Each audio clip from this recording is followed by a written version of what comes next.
All right. Hey guys, how's it going? It's Joy. I'm back again with another video. I hope that you guys are doing well and I hope that you guys are staying safe. So if this is you guys' first time tuning in, this channel is called Live Narc Free, where it is all about getting free and staying free after dealing with narcissistic abuse. So you guys, today this is not going to be much of a long video, but I just wanted to touch on the subject of narcissistic siblings and how, they um, can try to ruin your life, or they could try to ruin your progression, or secretly these siblings could be jealous of you, they could be envious of you, they may be in competition with you, they may be very deceptive and deceitful towards you. um, I know nobody really wants to hear that when it comes to their siblings, because you grew up with your family. You don't want to believe the negative things, maybe that could be like a dark side or a shadow side in regards to your family or your sibling. But a lot of times it is the case, and unfortunately it is true. So if you do have narcissistic siblings, just understand that they're in competition with you. They could be talking behind your back. They could be gossiping about you. They could be plotting on your downfall. They may want to see your downfall. They may want to see you fail. They may not. They may feel like they don't want to see you progress further than them. They may feel like you're a threat to them, and they're just always probably trying to one up you. A lot of them, they may try to bring your confidence down. They may pretend like they have your back and pretend that they're supporting you, but slowly but surely you will see their true colors show. You know what I'm saying? So you do just kind of want to be careful. I know that it is a sad thing. Like, I hate to be the one to, to say these type of messages, but I'm just a messenger, so don't shoot the messenger, you guys. But the good thing is, though, well, in my personal experience, is that I did not have a narcissistic sibling, thank God. But for those that are former victims and survivors like myself, we understand that all narcissists are the same. It doesn't matter who it is. And that's something that I've actually learned myself. But they're the same behavior, same mistreatment, same abuse that they lash out, and that they dish out to their victims, you know what I'm saying, or to the people that are around them. So you do just kind of want to keep that in mind, and just understand that your sibling does not have your best interest. Your sibling is probably talking down on you to other family members, and probably trying to make themselves feel better, or probably trying to make themselves look good, or play the victim in some way. So yeah, and again, I've never want to tell anybody what to do. I'm just throwing it out there because I know people have said in the past, they're like, oh, you might be a narc because you're telling people what to do. It's like, no, I just share my experience, I share my story, and I just show people and I tell people and give advice based off of like what I went through and what has helped me heal, what has helped me recover and move on. You see what I'm saying? So that's basically that. But like I said, good thing is that I did not have a narcissistic sibling.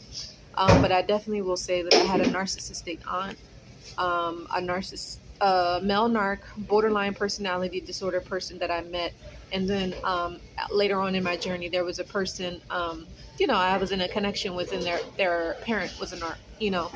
So, that has been a part of my journey, which is definitely something to learn from. And also another person that I had a connection with, their, I guess, previous situation was a narc, and kind of intruded in. But it was more so just a friend. But it was just interesting, like, how the dynamic was, But anyway, that's just a little bit about my journey. But anyway, yeah, you guys, just understand that narcissistic siblings are real.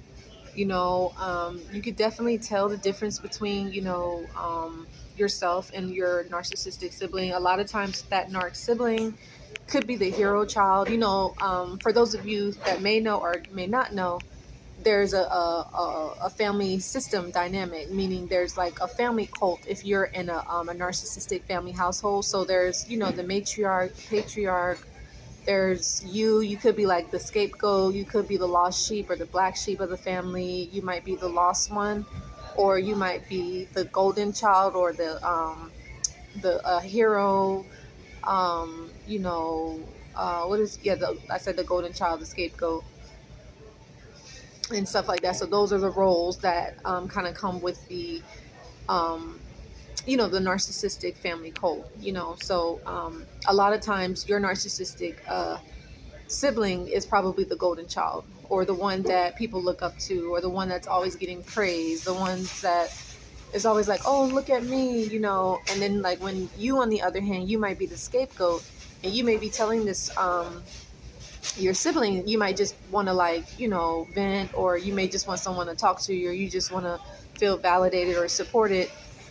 That narcissistic sibling is not going to understand, because they don't have the same experience as you. I mean, maybe from time to time they may see the mask slip from the narcissist, the mother or the father of the cult, but a lot of times it's always the golden child, where they're being looked up to, or they're being praised for something, or they're being fake admired in some way.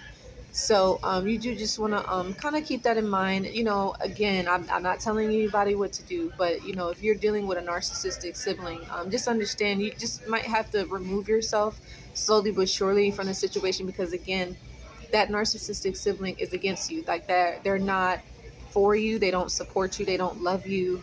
They see you as a threat. They see you as competition. They see you as somebody that's in their way. This person could be trying to win at all costs. Like, let's say, for instance, like let's say you have a relationship.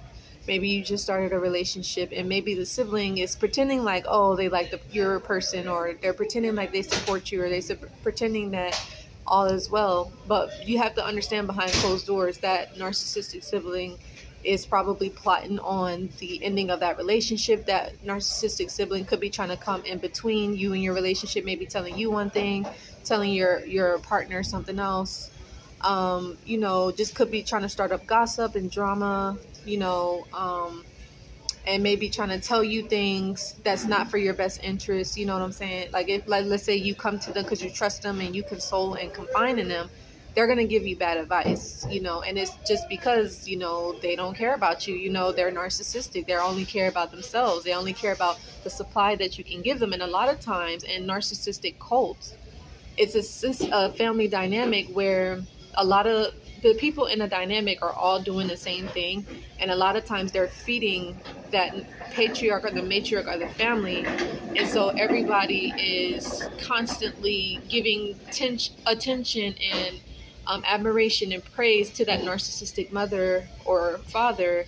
And you have your role. So if anybody goes out of their role, then it's kind of like all hell breaks loose. It's kind of sad.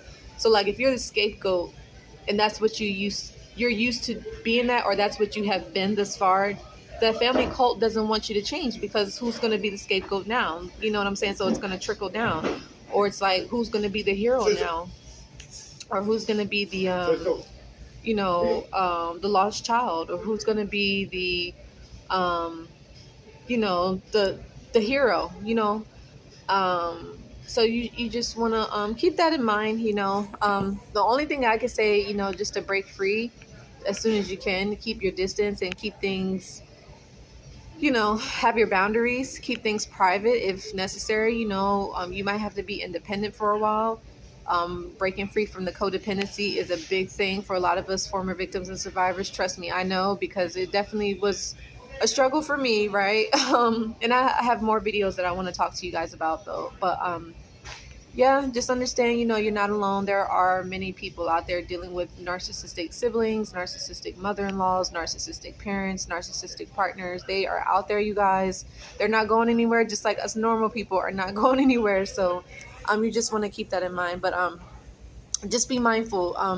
If you see the signs and something feels off, and maybe you could realize that your sibling could be self-centered, selfish, maybe never take accountability for their actions, just maybe bullying you or trying to manipulate you, or you could feel like their intentions are not genuine, then they might be selfish, they may be self-centered. I don't know if I said that, but yeah, they could be self-absorbed as well. They could have a need for your attention all the time, or they have a need to always like control your life, or control your decisions, or control your relationships, or they may even try to break up your relationships because they fear that, you're not going to be around them, or you're not going to be spending time with the family, you're not playing your role in the dynamic, you know what I'm saying? So you just want to keep that in mind. But anyway, I don't want to drag this on for too long, but I hope that this was helpful and insightful. I would also love to know, are any of you guys out there dealing with narcissistic siblings? And if so, how are you handling it? I would really love to know. And so anyway, I love you guys so much. Make sure that you give this video a like, share, and subscribe. Tell a friend, tell a family member in regards to the video. Maybe it can help them and bless them. And don't forget, you guys, if you have not already, make sure that you do get a copy of my book, Reclaim Your Life Back. That book is definitely something that, is a real life experience, something that I went through, is basically my wisdom, my knowledge, and, my experience of what I went through after dealing with narcissistic abuse. So if this is something that you're, it's a challenge, you're still working through healing and recovery, I would highly recommend getting the book. You definitely never know if it can help. Of course, it'll help us, but, it could help your children. It could help the people around you. You never know what someone else is dealing with. If they just read one chapter or whatever the case is, it could make things better. You know what I'm saying? So you just want to make sure you check that out. And then also don't forget, I'm still doing the I know the holiday package deal was last month, but yeah, I probably might have another one coming out. But anyway, I hope that you guys have a great day. If you would like to reach out to me for any support sessions, any coaching, or anything like that, you could definitely visit the link below. Also do have a 90-day coaching program that you guys are more than welcome to sign up for, and all that good stuff. But until the next time, I hope you guys have a blessed day. And also don't forget, you guys, if you would like to get more support from me, I do have a free Facebook support group called the Healing and the Recovery Room. So make sure that you check it out. It is free. We definitely don't share your information. We don't twist your words or use information against you, like some others. But yeah, so anyway, would love to have you join the support group. I love you so much, and I will see you guys in the next video. Take care. Bye.